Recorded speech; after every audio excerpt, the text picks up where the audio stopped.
এত পরিমাণে বৃষ্টিতে আমাদের রাস্তা সব ডুবে গিয়েছে, এমন অবস্থা।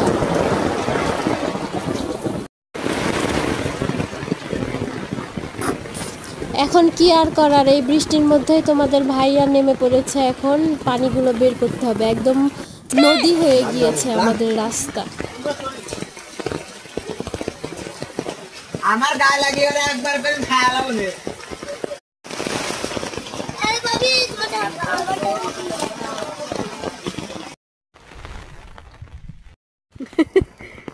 গাইস, তোমাদের ভাইয়া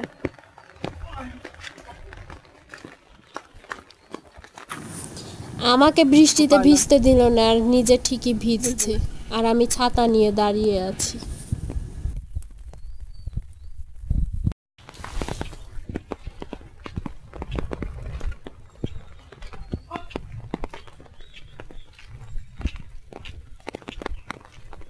গ্রামে এত পরিমাণ বৃষ্টি, আমরা সবাই ডুবে গিয়েছি। আমি তো ছাতা নিয়ে